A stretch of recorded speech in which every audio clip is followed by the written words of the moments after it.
हमारे और परिवहन प्रकोष्ठ के अध्यक्ष आदरणीय संजय पुंडीर जी, आज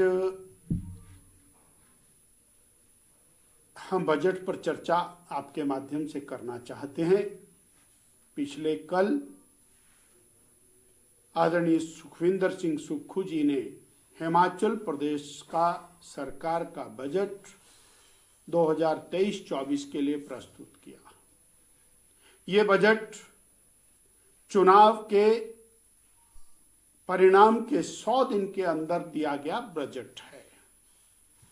स्वाभाविक रूप से कांग्रेस की सरकार सत्ता में आई है, चुनाव हुआ, चुनाव के अंदर कांग्रेस ने सत्ता में आने के लिए बहुत बड़े बड़े सब्जबाग दिखाए, बहुत सारी ऐसी बातें कही, इसको कहा जा सकता है दिवा स्वप्न दिखाए।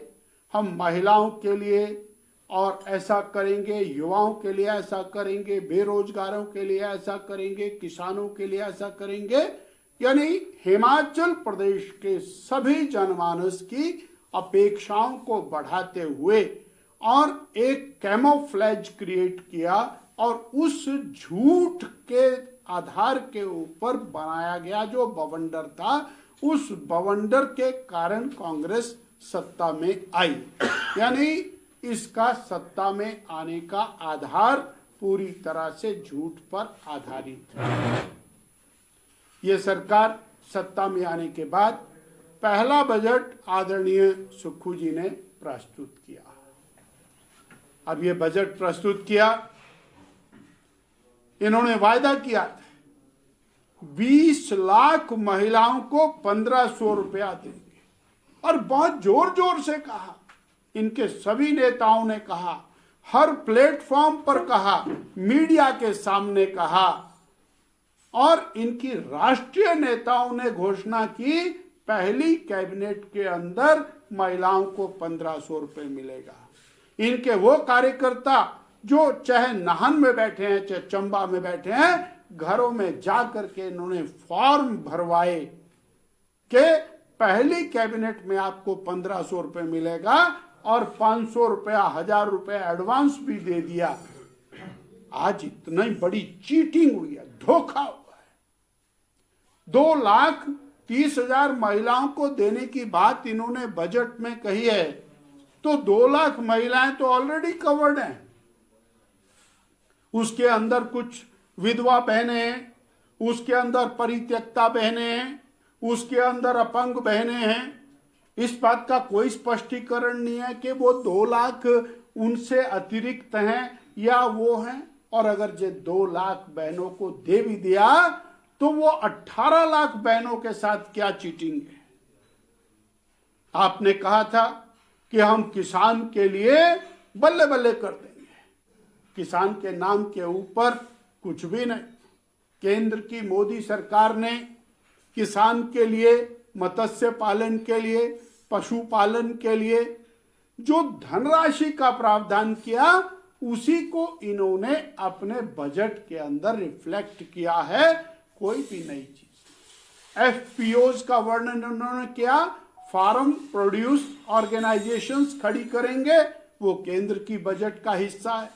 आपने कहा महिलाओं का सशक्तिकरण करेंगे, सेल्फ हेल्प ग्रुप्स को मजबूत करेंगे, वो केंद्र सरकार के बजट का हिस्सा है। आपने सड़कों के निर्माण के लिए और कहा कि प्रधानमंत्री ग्राम सड़क योजना का फेज 2 और फेज 3 उसके ऊपर काम करेंगे, तो फेज 2 और फेज 3 ऑलरेडी केंद्र की सरकार का बजट है और हमारी पूर्व की जयराम ठाकुर सरकार के अंदर उसका मसौदा आ चुका है और वही आपने अपने बजट के अंदर रिफ्लेक्ट किया। मैं इसमें और कहना चाहूंगा कि नाहन विधानसभा क्षेत्र की 3 सड़कें उस फेज 3 के अंदर ऑलरेडी रिफ्लेक्टेड हैं और वो अप्रूव्ड हैं, वही आपने रिप्रोड्यूस कर दिया आपने। और जो नाबार्ड का पैसा है उसके अंदर कोई बढ़ोतरी नहीं की, जबकि पिछली सरकार ने नाबार्ड के पैसे में 60 करोड़ रुपया प्रति विधानसभा क्षेत्र की बढ़ोतरी की।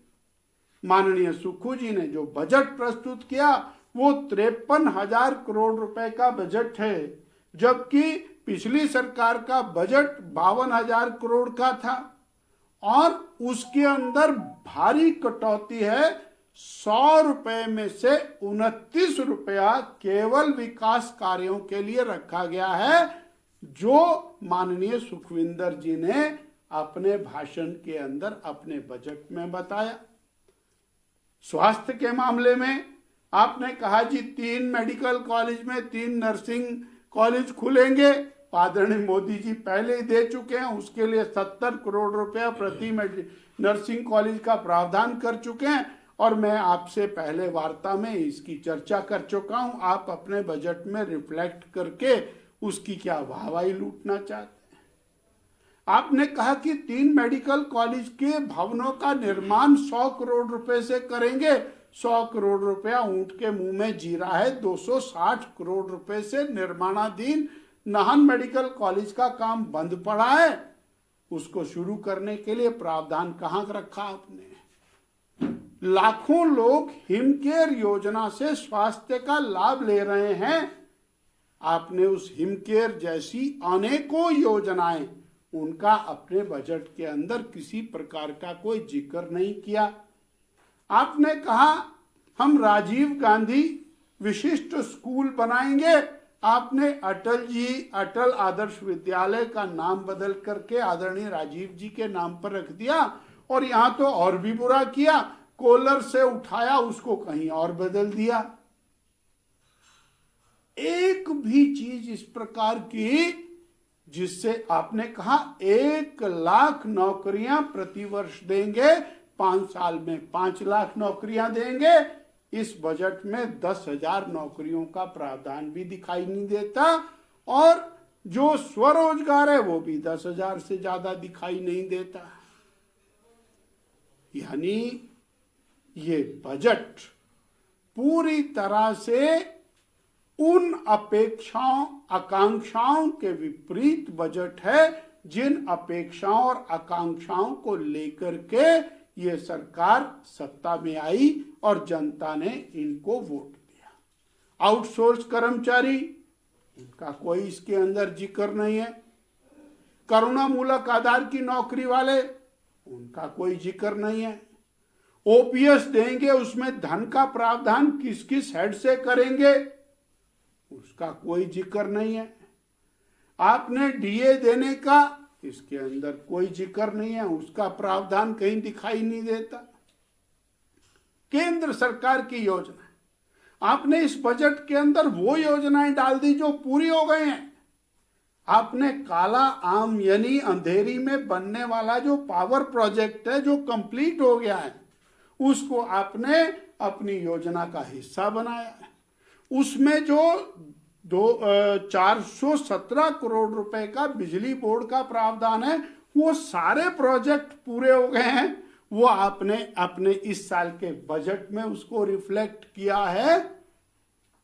यानी आपने कहा था 300 यूनिट बिजली फ्री देंगे, तो 150 यूनिट के खर्चे का प्रावधान भी अभी इसके अंदर दिखाई नहीं दे रहा। जो पिछली सरकार 125 यूनिट दे रही थी, वो भी कहीं दिखाई नहीं दे रहा।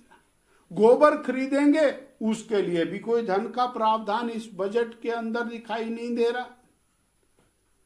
आज पूरी दीवारें प्रदेश की उन गारंटियों से भरी हुई है। आज आप बोलते कि हम 5 साल के लिए चुन करके आए हैं और अभी हमारे पास 5 साल हैं, तो अंतिम वर्ष के अंदर आप कोई काम शुरू करना चाहते हैं तो अंतिम वर्ष में जो जयराम जी ने किए वो तो बंद कर दिया आपने। उनको खोलने के लिए आपके पास क्या प्रावधान है? हमारे यहाँ के 68 इंस्टीट्यूशन सिरमौर के, 13 इंस्टीट्यूशन नाहन के, वो बंद कर दिए। उसके लिए आपने इसके अंदर कोई प्रावधान नहीं रखा। यानी महिलाओं के साथ अन्याय, युवाओं के साथ अन्याय, बेरोजगारों के साथ अन्याय, किसानों और बागवानों के साथ धोखा। बागवानों से कहा था कि वो अपना रेट खुद निर्धारित करेंगे। अब रेट निर्धारण की तो बात दूर रही, आपने व्यवस्था से भी मुकर गए, उनके लिए प्रावधान से भी मुकर गए, आप कैसे उसको चलाएंगे उससे भी मुकर गए। यानी ये बजट पूरी तरह से आशाओं अपेक्षाओं के विपरीत थे। और मैं कहना चाहूंगा कि सिरमौर जिला और नाहन विधानसभा क्षेत्र के लिए ये बजट नकारात्मक बजट इस तरह का दिखाई देता है, जहां पर किसी भी नए संस्थान की कोई जगह नहीं है। छोटी सड़कों को पक्का करने के लिए कोई बजट का प्रावधान नहीं है और कोई विशिष्ट योजना इस दिशा के अंदर यहां पर लाई गई हो, ऐसा इस बजट में दिखाई नहीं देता।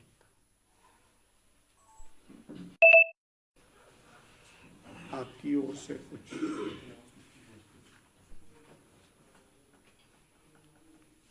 आप भी लेना चाहें तो ले लें सर।